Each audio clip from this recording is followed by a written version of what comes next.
Hello, আশা করি সবাই ভালো আছেন। এই ঈদ উল ফিতরে বেশ কিছু সিনেমা বাংলাদেশে মুক্তি পাচ্ছে।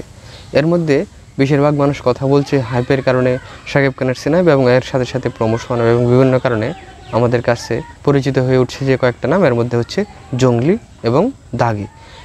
এই তিনটা সিনেমার কথাই কি সবচেয়ে বেশি আলোচনায় আসছে, মানুষের মুখে মুখে আসছে। হয়তোবা সিনেমার তিনটাই হিট হয়ে যাবে, আশা করি হিট হোক, এ প্রত্যাশা করি। কিন্তু এর বাইরেও কিছু সিনেমা রয়েছে যেগুলো আসলে ওই রকমভাবে আলোচনায় আসছে না, কিন্তু ভালো সিনেমা হয়তোবা ওই রকম আমরা আশা করছি। এর মধ্যে একটা সিনেমা হচ্ছে শরাফ আহমেদ জীবনের চক্কর 302। চক্কর 202 এর যে অ্যানাউন্সমেন্ট টিজার এসেছিল সেটা কিন্তু খুব ভালো লেগেছিল আমার কাছে, যেখানে এটার মেকার শরাফ আহমেদ জীবন এবং মোশাররফ করিম, এরা দুইজনে মূলত ক্যারেক্টার প্লে করেছিল। এবং এর পরবর্তীতে টিজার এসলো, টিজারও তেমন বেশি মানুষ কথা বলে না। এখন আসলো ট্রেলার, এবং দেখলাম একদিন হয়ে গিয়েছে তবু ট্রেলার নিয়ে তেমন মানুষ কথা বলছে না। তো ভাবলাম যে আমি কথা বলি এই ব্যাপারটা নিয়ে। তো ট্রেলারটা কেমন লাগলো সে ব্যাপারে কথা বলি। ট্রেলারটা মূলত হচ্ছে 2 মিনিট 27 সেকেন্ডের একটা ট্রেলার। টিজারের মধ্যে যেগুলো দেখানো হয়েছে সেটা আরেকটু ক্লিয়ার করে আরেকটু বড় করে দেখানো হয়েছে মূলত এই ট্রেলারের মধ্যে। ট্রেলারটার মধ্যে আমি যদি দেখি যে ক্যারেক্টারগুলো কারা রয়েছে, এখানে আমরা খুব সহজে বুঝতে পারছি যে এখানে প্রধান ক্যারেক্টার বা লিড ক্যারেক্টার হিসেবে থাকছে মোশাররফ করিম, যে একজন ফানি এবং বোল্ড ক্যারেক্টার হিসেবে সিনেমাতে থাকবে। অবশ্য এই ব্যাপারে পরিচালক শরাফ আহমেদ জীবন সে নিজেই বলেছেন যে মোশাররফ করিমের যে ক্যারেক্টারটা, সে এই যে মুসওয়ালা ক্যারেক্টার এবং একজন পুলিশের লোক, সেটা হচ্ছে একই সাথে তার ক্যারেক্টারের মধ্যে একটা ফানি ব্যাপার থাকবে, তার ডায়লগ ডেলিভারির মধ্যে ফানি ব্যাপার থাকবে এবং এর সাথে সাথে তার অনেক সাহস থাকবে, বোল্ড ক্যারেক্টার হবে। এবং এর সাথে যারা রয়েছে যেমন সুমন আনোয়ার, ইন্তেখাব দিনার বা রৌনক হাসান, এরাও কিন্তু তাদের জায়গা থেকে ভালো পারফরমেন্স দিবে, এবং ট্রেলারে আমরা তাই দেখতে পাচ্ছি। এই যে ট্রেলারটা দেখলাম, সেখানে ট্রেলারটার মধ্যে যে ভিজুয়াল এফেক্টস বা সাউন্ডের কাজ, সেগুলো আমার কাছে ভালো লেগেছে। এবং এদের যে ডায়লগ ডেলিভারি, সেটা অন্যদের যেমন ইন্তেখাব দিনার হোক, রৌনক হাসান হোক, এদের ডায়লগ ডেলিভারি মনে হচ্ছে এদের জায়গা থেকে খুব সিরিয়াস মুডের ক্যারেক্টার হবে, যেহেতু তারা বিভিন্ন ধরনের জটিলতায় পড়বে এরকম মনে হয়েছে। আর এই সিনেমাটা হবে একটি থ্রিলার জনরার সিনেমা। যেমন এই সিনেমাতে কীরকম গল্প হতে পারে সেটা আমরা ট্রেলার এবং টিজারে আভাস পাই যে এটা একটা মার্ডার কেস নিয়ে হবে, এবং সেখানে জড়িত থাকবে রৌনক হাসান একজন অভিনেতা হিসেবে, তার ছেলে। কিন্তু হয়তোবা শেষমেশ দেখা যাবে এখানে সুমন আনোয়ার হয়তোবা মার্ডারটা করেছে, এরকম হতে পারে। আমরা ট্রেলার দেখে কিন্তু এরকম একটা অনুমান করতে পারি। তো বলবো যে এটা একটা থ্রিলার হিসেবে হয়তোবা খুব ভালো একটা সিনেমা আমরা পাবো। আর এই সিনেমার গল্পটা কিন্তু খুব স্পিডে চলে যাবে এরকম না। যেমন আপনারা তুফান সিনেমা দেখেছিলেন গত ঈদে, অথবা এই ধরনের আরও যেসব সিনেমা রয়েছে যেখানে কাহিনীগুলো খুব দ্রুত গতিতে এগিয়ে যায় এবং শেষের দিকে চলে যায়, এখানে আসলে এরকম না।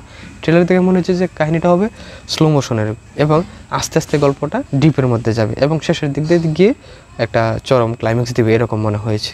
আর এই সিনেমাটা হবে ড্রামাটিক থ্রিলার। আর একটা ব্যাপার হচ্ছে, এই সিনেমা যেহেতু সরকারি অনুদানের সিনেমা, সেই হিসাবে হয়তোবা বাজেট কম থাকার কারণে বা মেসি ফিল্ম না হওয়ার কারণে ওই রকম ব্যবসা সফল নাও হতে পারে, কিন্তু সিনেমা কিন্তু শেষপেশ তাদের যে পুঁজি সেগুলো তুলে ফেলবে, এমনকি লাভও তুলবে, সেটা আমরা জানি। কারণ বর্তমান যুগে সিনেমা যদি হলে নাও চলে, তাও সিনেমা কিন্তু ব্যবসা সফল করে ফেলে বিভিন্নভাবে, ওটিটি হোক, ইন্টারনেটের মাধ্যমে হোক, বা বিভিন্ন কারণে হোক, সিনেমা কিন্তু ব্যবসা সফল করে ফেলে। কিন্তু ব্যাপার হচ্ছে আমরা দর্শক হিসেবে দেখব সিনেমার বাজেট না, সিনেমার গল্পটা কেমন।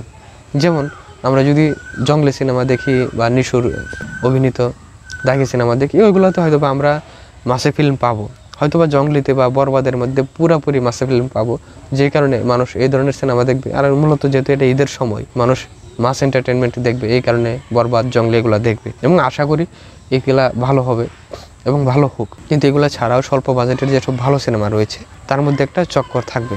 এটা যেহেতু মাসে ফিল্ম না, সেই হিসেবে হয়তো ওই রকম ব্যবসা সফল হবে না। তবুও বলবো যে যারা মোটামুটি ড্রামাটিক থ্রিলার দেখতে পছন্দ করেন, সারাক্ষণ তো আর সবাই মাসে ফিল্ম দেখে না, ভালো ভালো স্লো মোশনের ড্রামাটিক থ্রিলার এসব দেখতে পছন্দ করেন, তার অবশ্যই এই সিনেমাটা দেখতে পারেন। আর এই পরিচালক শরাফ আহমেদ জীবন এই সিনেমা সম্পর্কে বলেছে যে এটা কোনো মাসে ফিল্ম না, এবং এখানে কিন্তু নির্দিষ্ট কোনো নায়ক নায়িকা নেই। এটা এমন একটা গল্প যেখানে সব ক্যারেক্টারের যার যার জায়গা থেকে রোল প্লে করবে এবং ভালো করবে। আর এখানে সেইগুলো মূলত উপস্থাপন করবে বা যাকে নিয়ে স্ক্রিন প্লের মধ্যে সবচেয়ে বেশি থাকবে সেটা যে মোশাররফ করিম, সেই হিসাবে তাকে আমরা বেশি দেখব। কিন্তু কাহিনীতে সবারই, যার ছোট রোল বড় রোল, সবারই কি গুরুত্ব ভালো থাকবে। আর সিনেমাটা এই জন্য একটি গল্প নির্ভর সিনেমা হবে, কোনো নায়ক নায়িকা নির্ভর সিনেমা না। তো সব মিলিয়ে বলবো যে আমি যে ট্রেলার নিয়ে বললাম তার মানে এই না যে সিনেমাটা নিয়ে আমি খুব বেশি আশাবাদী, তা না। সিনেমাটা আমার কাছে অ্যাভারেজের চাইতে আর একটু ভালো লেগেছে। মানে হচ্ছে আমি আশা করি যে এই সিনেমাটা দেখবো, এবং যারা দর্শক হিসেবে দেখবে তারা হয়তো বা আশা করবে যে এই সিনেমাটা একটা ভালো সিনেমা হবে, ভালো গল্প নির্ভর সিনেমা হিসেবে আমরা দেখতে পাবো, এরকম আশা করি। তো পার্সোনালি আমি বলবো যে সিনেমাটা যারা দেখতে পারেন, আমার কাছে মনে হয় যে ভালো সিনেমা হবে। আর সরব আহমেদ জীবনের ইতিমধ্যে যেসব তার নাটক রয়েছে, সেটা ধারাবাহিক হোক বা একক নাটক হোক, সেগুলোতে আমি কি মোটামুটি একটা ভালো নাটক হিসেবে তার কাজে আমরা দেখেছি। সেই হিসেবে বলবো যে এই সিনেমাটা কি একটা ভালো সিনেমা হতে যাচ্ছে, তো ওই আশা করি।